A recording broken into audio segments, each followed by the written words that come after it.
Hi everyone. Repair hard drive in case there is no electric shock or any damaged part.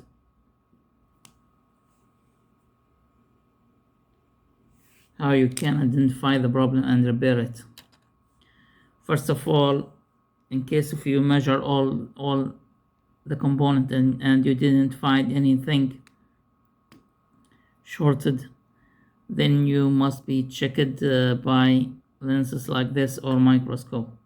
So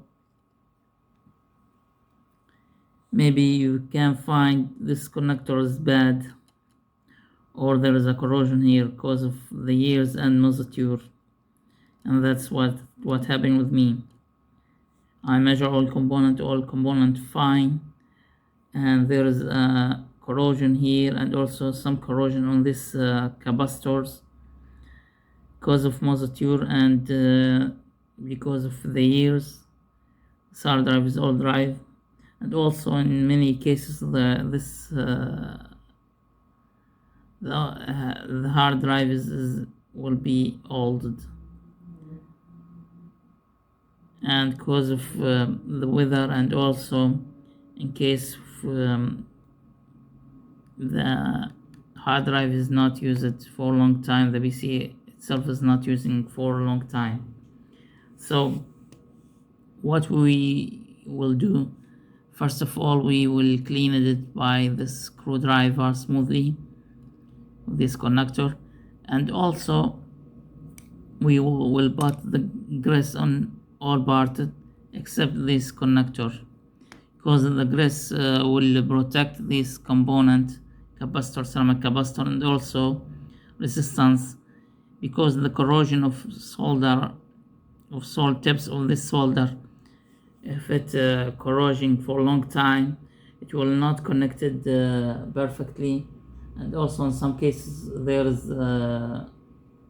will be a bad connection and crack between solder itself because of heat. So it's I bought this grease on all parts. It will protect it from moisture and also from protect from dust, and this part will not be corrosion, and it will be protect also the solder itself will not be oxided. Solder in terms of each component resistance and also the IC itself, so it will be protect the PCB board for a long time. That's it. That repair, in case if you measure all component and all fine, then it will be sure 100% that one of these components is not connected fine, or maybe this a little connection here will be cutted because of corrosion. So you must be checked all the board and all small connection like this. And that's it. Thank you for watching.